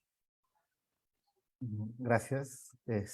A ver, cuando inclusive yo lo he señalado y como parte de este discurso que creo a estas alturas, dado la crisis que nosotros estamos viendo, que no es nueva, la pandemia ha desnudado muchas falencias del mismo sistema, ¿no? En el tema de salud, ¿no? En el tema educativo, donde las brechas siguen siendo abismales, ¿no? A pesar de que nos han vendido en los últimos 30 años un modelo de desarrollo exitoso, ¿no? Quizás en lo macro, pero a nivel micro, en la población misma, como se dice, en la población de a pie, no se ha visto reflejado ese crecimiento, peor aún el desarrollo. Entonces, eso nos hace a nosotros preguntarnos si es que efectivamente eh, el modelo y obviamente la estructura ideológica y jurídica que sostiene el modelo, como es la Constitución, funciona, ¿no? Acá no se trata solamente de ver el tema de derecho jurídico, de artículos, porque a eso lo están reduciendo precisamente quienes quieren mantener una constitución que, como dicen algunos, es una constitución que inclusive ya no va, ¿no? Algunos inclusive han adelantado a decir que la constitución está muerta. Le decía, nos quieren orientar a una situación de que, bueno, si no te gusta este artículo, pues lo cambiamos o lo reformamos y listo, pero no tenemos que cambiar la Constitución. Pero eso no es cierto, no podemos ver una situación tan superficial o tan pequeña. La Constitución tiene que darnos un orden, un norte, una nueva forma de vivir, ¿no? Es decir, una visión de país, porque en los últimos años hemos visto cómo se han comenzado a visibilizar, ¿no? Yo señalaba los pueblos originarios que han estado antes que nosotros, inclusive, minorías sociales, minorías étnicas, incluso hasta las sexuales también. Entonces, frente a esa diversidad, necesitamos una unidad donde converjan todos ellos, donde previo discusión, previo debate democrático, ciudadano, por eso hablo de un tema constituyente, se redacte una constitución que pueda precisamente recoger estos elementos y que nos dé a nosotros no solamente una visión de país de 3, 4, 5 años, donde cada gobierno pone su cuota, sino una visión de país de largo aliento. Fíjense lo que ha pasado con el famoso acuerdo nacional. El acuerdo nacional no existe hasta recién el año pasado, cuando Dina Boluarte se reunió con ellos y en medio de esa reunión se enteró de la matanza de los hermanos de Puno. Entren a la página en los últimos años cuánto ha sido su publicación o su trabajo de ese acuerdo nacional. Entonces, esa situación nos demuestra que tanto las instituciones que defienden este sistema, la Constitución, que es un elemento o una viga importante, también están agotados. Necesitamos darle una salida pronta a esta situación. Y una salida pronta en democracia es precisamente iniciar estos procesos de debate en la que podamos construir una conciencia ciudadana que nos permita una nueva constitución, porque yo hablaba del tema de la mentalidad. No vas a cambiar la mentalidad de las personas solamente modificando tal cual artículo como lo quieren llevar, sino que la Constitución es un símbolo importante que sostiene de manera ideológica, jurídica, una nación. nosotros como nación no existimos, ¿no? Y creo que ese también es otro debate que seguramente va a tener que quedarse en otro momento, pero hay que preguntarnos si efectivamente el Perú es una nación. Y a la luz de los hechos, con estas situaciones de desigualdad, de racismo que hay, podemos nosotros afirmar que nosotros no somos una nación, estamos muy divididos. Entonces necesitamos elementos, instituciones, que vayan más allá inclusive de los símbolos para que nos unamos como país, en la que seguramente los que tienen pues sigan teniendo, pero los que no tienen también comiencen a tener. Yo señalaba que dentro de este Luego un debate minuto. y visión nacional de desarrollo, señalaba de dos derechos fundamentales que debemos tener y que ahorita están siendo agotados, ¿no? El derecho al agua, el derecho a la vivienda, el derecho al disfrute precisamente de la vida como seres humanos. Fíjense lo que está pasando aquí en Lambayeque, algunos seguramente con estas famosas agroindustrias, ¿no? Muchos campesinos han dejado sus hectáreas, sus chacras, y se han ido a proletarizarse, es decir, a ser mano de obra, explotados de 6 a 6, ¿no? Y claro, alguien va a decir, pero están ganando dinero, pero trabajan de lunes a sábado. ¿Qué momento de disfrute con la familia, ellos mismos como ser humano no hay? Entonces, se está priorizando el dinero, el lucro, ¿no? Por encima de los valores ideales que como seres humanos debemos de tener, ¿no? Entonces, el tema de la Constitución va más allá de artículos, va más allá de un tema jurídico, sino es un cambio de mentalidad, es una visión de desarrollo, un nuevo pacto social que garantice igualdad, que supere los procesos y los problemas de corrupción que nosotros tenemos, ¿no? Muchas Gracias. gracias, colega. Ahora para nuestra colega Pilar, dos preguntas que la he reunido, son varias las que le han hecho a Pilar, pero dos que he reunido ahorita rápidamente. Dicen, señala que, Pilar Tur señala, dice que hay carencia educativa en infraestructura, pero de acuerdo al análisis del colega, dice que de acuerdo al escale, se reporta que hay un acceso a educación e infraestructura a nivel inicial primaria en los centros poblados y secundarias en la capital de distrito y actualizada todos los años. Y dice el colega, ¿no sería en todo caso el problema que los docentes no quieren capacitarse y se niegan a su evaluación porque son puestos eternos? Eso es por un lado. Y le dice, y otra que le dice, que los últimos 6 presidentes, solo 2 responden a voto popular. ¿Acaso los otros 4 no pertenecen a las planchas presidenciales? Bueno, Cristiano Un Ronaldo. ratito, un ratito, por favor. Silencio. Y la pregunta era, para repetir nada más, que ¿acaso los otros 4 presidentes, acaso los otros 4 presidentes no pertenecen a las planchas presidenciales que por sucesión le corresponde, sobre los cuales votamos de forma democrática y popular? Esas eran las preguntas, Pilar. Sí, bueno, también había otra que sí la pude leer, pero digamos, con respecto a la educación, se puede haber algún avance en infraestructura, pero el tema de infraestructura es solo un aspecto de la parte educativa, ¿no?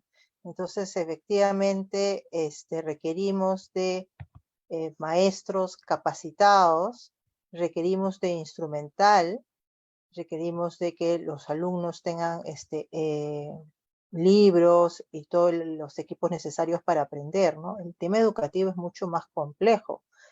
El crecer en infraestructura no garantiza la calidad educativa, ¿no? Y todas las mediciones que se han hecho en torno a este tema señalan de que tenemos profundos problemas, que no es de estos últimos años. En realidad, siempre decimos que los especialistas en educación siempre señalan que esta crisis es de mucho tiempo atrás, de larga data, ¿no? Entonces, a los pobres se nos da una educación de segundo o tercer nivel, ¿no? Y todos sabemos que si tú quieres que tus hijos accedan a calidad educativa, tienes que acudir al mercado privado y llevar a tus hijos a una escuela privada, porque la educación pública no es de buena calidad. Y una expresión de la gobernabilidad en un país es que la educación pública sea de alta calidad. En países europeos, los ricos estudian en escuelas públicas porque el Estado garantiza que estas escuelas públicas sean de calidad. Y esto es de acceso a todos. Entonces, digamos, elemento clave de cualquier democracia, no se da en nuestro país, ¿no? La educación pública, ya sabemos, lamentablemente no es de buena calidad y va disminuyendo conforme más alejado de Lima estés, ¿no? Entonces ese es un tema bastante complejo y que es parte de la expresión de la crisis también. La siguiente era lo de los presidentes, o sea, la elección es por voto universal, se generan crisis y caen los presidentes y asume el presidente del Congreso, pero esto es todo expresión de que la democracia no está funcionando, ¿no? Entonces yo creo que eso es fácil de entender. O sea, no es un presidente por elección popular. Y así no le guste a la minoría, la mayoría elige a alguien. Y se quería que ese continúe su mandato. Y eso no se ha dado, ¿no? Entonces, en el caso de el presidente último, electo por elección popular, o sea, desde el primer día no lo dejaron gobernar, ¿no? Entonces se quería desconocer además que él ganó las elecciones, ¿no? Y era un continuo cuestionamiento a la democracia. O sea, se supone que una garantía de la democracia es que es un ciudadano un voto, pero solo se reconoce cuando los que votan son de determinado nivel socioeconómico y cuando las mayorías del sur votan no se les quiere reconocer. Había otra pregunta que leí rapidito, es el tema de las encuestas, ¿no? Y por favor, es un tema elemental. Las encuestas, una característica de las encuestas, es una cuestión básica de la sociología, tiene que cumplirse la aleatoriedad. Y las encuestas de Canal 4 no tienen ninguna aleatoriedad. O sea, por favor, o sea, esas no son válidas. Tú vota a un grupo porque quiere, porque le parece. Eso no tiene ninguna calidad académica, ¿no? Entonces, definitivamente no es una encuesta válida. Entonces, y eso es los primeros ciclos de las ciencias sociales, por favor. Gracias. Gracias, Pilar, por tu respuesta. Y ahora, para nuestro colega Edgar, dos preguntas. Una pregunta vinculada con la coyuntura, en este caso política. ¿Qué escenario se vislumbra luego de las elecciones? ¿Más de lo mismo o sería mejor el panorama? Y adicionalmente quisiéramos también compartir una pregunta que nos parece sumamente importante, que es, ¿cuál sería el papel del sociólogo y de su colegio en el marco de esta crisis social y crítica al Estado? Adelante, Edgar. Perdón, Majer, discúlpame, no logré captar muy bien la pregunta. ¿Podrías repetírmela, por favor? Claro, son dos preguntas. ¿Ya? ¿Qué escenario se vislumbra luego de las elecciones? ¿Sería más de lo mismo o cuál sería el mejor panorama? Asimismo, adicionalmente a esto, sería, ¿cuál es el papel del sociólogo y de su colegio en el marco de esta crisis social y crítica al Estado? Adelante, Edgar. Bueno, muchas gracias por la pregunta, colega. Si se refiere a la elección que ya pasó o se refiere a una posible o probable elección o un adelanto de elecciones como la población protestante está demandando. Bueno, si es así, yo creo que va a venir más de lo mismo porque no hay importantes reformas, no se está cambiando el espíritu que establece las reglas de juego, como me han decidido mis colegas, es la Constitución, que si bien es cierto representa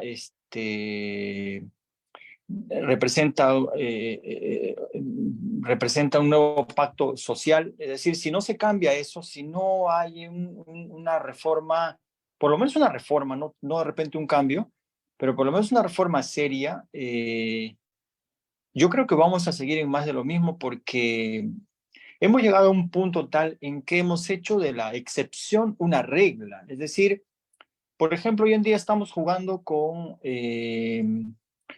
escenarios que antes no eran tan normales o tan naturales, como el tema de la vacancia, que se ha hecho una regla más allá de una excepción. Entre otras cosas que digamos, la Constitución, que muchos defienden, no está permitiendo, o en todo caso está permitiendo generar una crisis en el país, ¿no? Entonces, hay una crisis partidos políticos. Es decir, si se adelantan las elecciones, también vamos, creo yo, vamos a seguir teniendo más de lo mismo. Va a existir una demanda de la población, pero que no va a ser atendida porque vamos a estar encasillada en un modelo que cuando me tocó exponer dije, ¿no? Hay un génesis de concepción del modelo de Estado en este momento que más allá de lo que establece la Constitución, que somos un Estado presidencialista, actualmente somos un Estado ya parlamentarista, ¿no? Entonces vamos a seguir, yo considero en esa misma situación. Ahora, ¿qué papel nos toca a nosotros? Entiendo yo que como colegio tenemos ciertas llegadas, cierta plataforma para poder proponer alternativas, como por ejemplo espacios de diálogos, espacios de entendimiento de la demanda de la población, quiere, qué es lo que piensa, qué es lo que siente. Pero esto no va a ser posible si no existe una predisposición del Ejecutivo o si sigue entendiendo que la solución pasa por un tema legal, ¿no? Pasa por una solución, creo yo, política, pasa por una solución de renuncias, de cambios, etcétera. Esos son gestos políticos, ¿no? Hemos resumido tal vez la cuestión o el problema a un tema meramente legal. Es más, algunos establecen que la actual presidenta goza de legitimidad, pero confunden la legitimidad con la investidura. La investidura la otorga el Congreso, la legitimidad lo otorga la población y es dinámica, es dialéctica, ¿no? Entonces, como colegio, lo que nos queda simplemente es, uno, generar espacios de diálogos donde podamos recopilar, recabar las demandas sociales y trasladarlos en propuestas de solución al Ejecutivo. O sea, hacer una especie de puente entre la población, y entre la gente, los gobernados y los gobernantes, ¿no? Entonces, eso es lo que podría colega. Muchas gracias, Edgar. Muy amable por tus preguntas y bueno, ha sido bastante claro y lúcido a la hora de comentar. Para Ronald, Ronald, tienes varias preguntas también que están compartido. ¿Cuál es tu opinión del gobierno o desgobierno de Pedro Castillo y del fallido golpe de Estado? ¿Y cuál sería la responsabilidad en las recientes movilizaciones violentas del ex premier Aníbal Torres, considerando que cada Consejo de Ministros descentralizado promovía el enfrentamiento entre grupos sociales? Correrán ríos de sangre, así dice nuestro colega. Adelante. Ya, bien, Ronald. gracias por la palabra nuevamente. Quiero iniciar por cuestiones, un poco elementos que, aunque parezcan subjetivos en la sala. Primero, mi nombre es con Ronald Condea, así que, pues por un lado. Por otro, la pregunta es bastante tendenciosa y asume una postura totalmente disociada de la realidad en términos psicológicos, ¿no? Es lo mismo que le dicen, por ejemplo, cuando sale el discurso de Dina Boluarte, discurso disociado de la realidad, para empezar. Bueno, de yendo a la pregunta, si bien es cierto, el gobierno de Castillo, del cual no fui parte, ni tampoco soy simpatizante, claro, pero sí yo tengo una postura particular en relación al gobierno. Y considero que si bien ha sido un gobierno no agradable, con bastantes tropiezos, ha sido en buena medida gracias a que el Parlamento le ha inducido al error. No porque yo lo diga, sino porque hemos visto cómo el Parlamento, que es reflejo del fujimorismo, reflejo de la derecha recalcitrante que todavía subsiste, en la derecha racista, que incluso llega a niveles de fascismo, ¿no? Con sus grupúsculos de la resistencia, con el discurso de la policía, y si acá hay policías, bueno, lo siento, el discurso de las élites policiales que todos los indican terrorismo, comunismo, ¿no? Y que si estás en contra del gobierno ya eres terruco, ¿no? Desde ahí ya partes mal. Entonces, por eso creo que exhorto a los que tengan esa postura, recapaciten, aterricen un poquito, ¿no? No se comparen con estas élites limeñas ni con las élites pequeñas que forman parte de cada provincia, porque hay que recordar que lo que yo llamo la derecha forma parte de la burguesía nacional, tiene tanto una estructura a nivel nacional como pequeñas estructuras a nivel provincial o regional. Es lo que llama Iván Urbáliz un sistema mundo o pequeños sistemas que están subordinados a otros sistemas. Así como el sistema político nacional está subordinado a un sistema político internacional, principalmente dominado por Estados Unidos, y es por ello que mencioné al inicio de mi intervención que se da el lujo de sugerirle a Dina Boluarte que converse con el Parlamento. Y su política exterior de Dina Boluarte no dice nada, no va a mencionar o ni lo va a llamar a consulta a su embajador porque no le conviene estar en contraposición con el capitalismo financiero internacional, no le conviene. Pero volviendo al tema de Castillo, yo sí soy enfático. Castillo ha tenido muchos errores porque no supo liderar, eso hay que ser consciente. Y parte de lograr llegar al gobierno, porque no es el poder, hay que una diferencia epistémica, llegar al gobierno significó juntarse con otros sectores de izquierda que quizás no estructuraron o institucionalizaron un partido. Hay que recordar que Castillo no era parte de Perú Libre, era un invitado. Entonces, por consiguiente, no hay un partido con el cual se sostenga.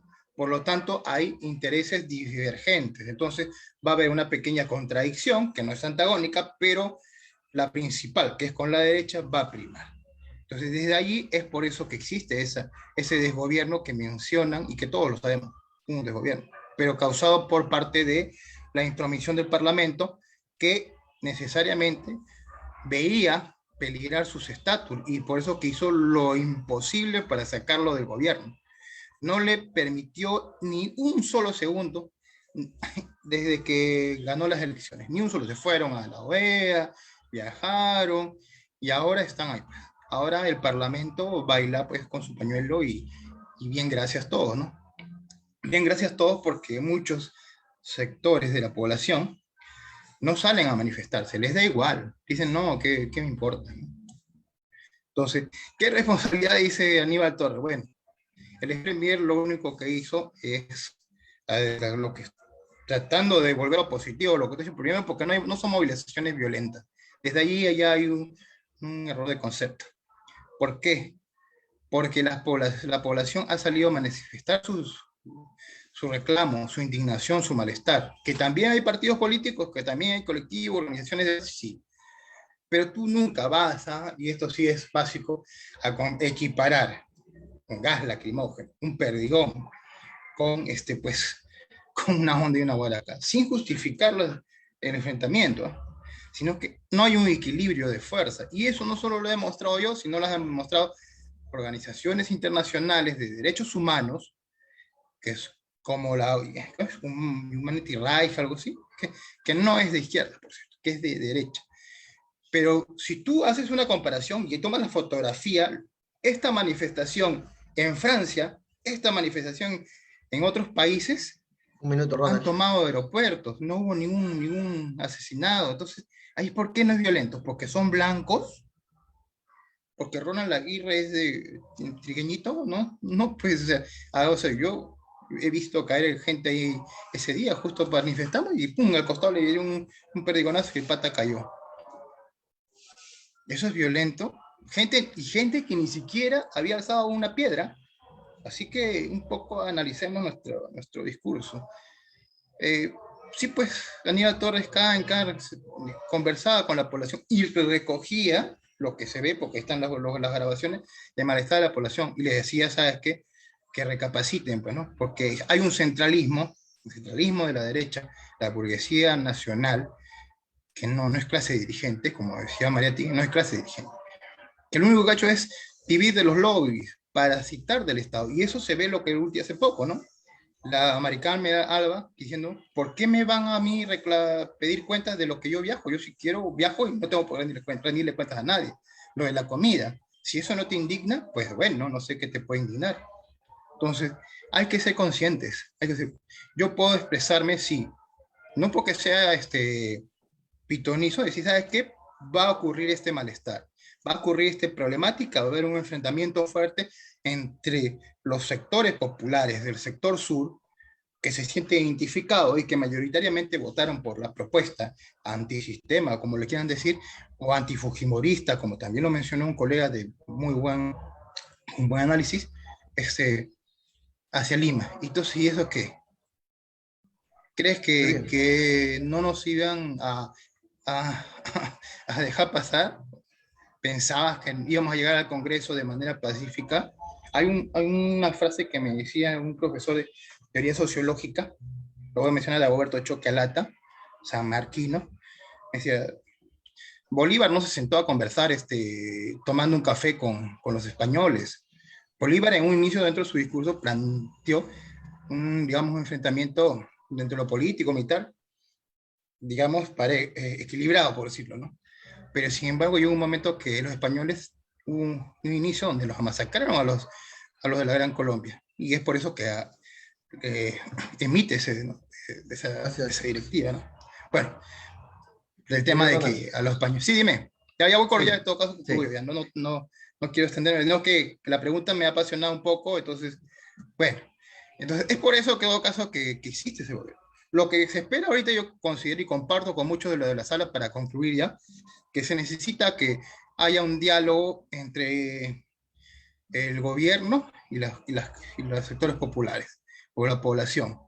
Pero con este parlamento y con la derecha que está a todas luces cerrada y vinculada pues al ejecutivo que no quiere salir, no lo va a hacer. Solo el ejecutivo y el parlamento van a dejar de ser gobierno cuando sus patrones del norte, Estados Unidos, le digan claramente, ustedes tienen que retirarse, den paso a otro. Y en eso estaremos, digamos, un poco satisfechos, entre comillas, porque todavía es un primer paso, dado que no creo que hayan los partidos políticos necesarios para que asuman ese cambio suficiente de un nuevo pacto social, o lo que algunos concretamente llaman una asamblea constituyente, para generar una nueva constitución. Con eso me quedo. Muchas gracias, Najet. Gracias, Ronald, gracias por tu participación. Y bueno, solamente para responder, porque no quiero dejar sin responder a una pregunta que me hicieron. ¿Por qué cree que durante el periodo de Pedro Castillo no hubo manifestaciones pese a la crisis económica y social existente? Creo que sí es válido poder repasar en este proceso histórico que hubieron varias manifestaciones que se hicieron. Recordemos que hubo varias paralizaciones durante, en especial en el caso del centro del Perú, en la zona mineras. Recordarán, se tomaron se impidieron el tránsito para lo que es los camiones que iban a sacar, iban a extraer, en este caso iban a trabajar la extracción de la minería. Cayó una premier precisamente por el trabajo que se decía que no era el más adecuado de manejo de conflictos. Varias veces los pueblos amazónicos también se levantaron precisamente porque no hubo una serie digamos, de decisiones que entraban o en todo caso sintonizaban con lo que sintieron en ese momento era el interés o digamos las ofertas iniciales que tenía el gobierno de Pedro Castillo, ¿no? Creo que para ir terminando solamente, retomando lo que decía Ronald, esta crisis en relación a lo que es el tema institucional no solamente deviene el hecho fáctico de votar y quién te elige, sino de una crisis, digamos, generalizada, ¿no? Y en especial que data de hace mucho tiempo atrás, cuando los partidos políticos dejaron de ser los canalizadores, digamos, de las demandas, y de cierta manera comenzó a haber toda una disociación en la forma de la participación organizada, si es que quiere llamárselo, o de la participación que pueda ser canalizada de forma institucional, ¿no? Esto ya viene ya de muchos tiempos atrás, y creo que es algo que cada vez esté más latente, ¿no? Y que no lo vamos a resolver en análisis A contra B, B contra A. Lógicamente, todos sabemos que acá ese análisis se reduce, más bien necesitamos verlo de la manera más compleja y que pueda de cierta manera presentarnos los matices que hay en ese A y en ese B para poder responder de manera afirmativa como sociólogos que somos, ¿no? Bueno, eso era por mi parte. Les agradezco a todos y a todas por su atención. Muchísimas gracias a cada uno de ustedes por estar ahí. Y les invitaría que todos enciendan su cámara para hacer una foto final que nos pueda llevar el registro de este momento tan interesante, de esta discusión que hemos tenido tan alturada y de tanto contenido, para que quede para la posteridad. Así que gracias Paulo, gracias Edgar, gracias Ronald, gracias Pilar, gracias Nicolás, a todos, gracias Sandra, gracias Héctor, gracias Eduardo. Gracias, entonces un ratito vamos a tomar la foto. ¿Me ayudas ahí? Gabriela, te pediría para que. Gracias, Jenica. Gracias, Juan Vilela. Muchas gracias. Muchas gracias.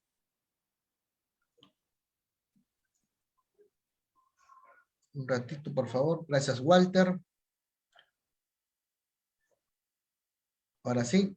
Uno. Gracias, Héctor. Muchas gracias. Gracias, Lucas. Muy amable con todos y cada uno de ustedes por acompañarnos. Muchas gracias. Muchísimas gracias. Y a todos los colegas que nos acompañaron del Facebook, por ejemplo, el doctor Francisco Maya, también un saludo muy cordial. Y a nuestros colegas de distintos lugares del Perú. Han estado gran parte del Perú por acá. Madre de Dios, ha estado nuestro amigo Héctor Suello también. Saludarlo acá, un fuerte abrazo a nuestro colega indígena amazónico. Un abrazo para él y para todos. Nos vemos pronto. Cuídense Gracias, mucho. Magel. Felicitaciones por la reunión entre colegas. Ha sido una conversación, un diálogo bastante alturado y esperemos más eventos como este. Gracias, Héctor. Muy Cuídense buenas mucho. noches. Buenas noches. Muy buenas noches. Muy agradecido por la exposición brillante que han hecho a nivel del Colegio de Sociólogos del Perú, desde Yunguyo, Perú, región Puno, pendientes de toda la exposición que han hecho. Muchísimas gracias. Gracias, hermano. Un abrazo hasta Gracias Puno. Cuídense totales, mucho. Magel, Pilar, Nicolás y toda la sala que está participando. Buenas noches. Gracias, gracias. Muchísimas gracias, Ronald. Un abrazo hasta Huacho. Hasta luego. Muchas gracias. Saludos a todos. Gracias, Pilar. Un abrazo. Chao. Gracias, Edgar. Un abrazo hasta Huánuco. Hasta luego, muy amable. Gracias. con todos. Gracias, hasta luego. Chao. Gracias, Tania. Gracias, Nicolás. Un abrazo hasta Lambayeque. Gracias. Gracias a todos. La Molina. Gracias, gracias hasta La Molina. Un abrazo. La Molina, bien.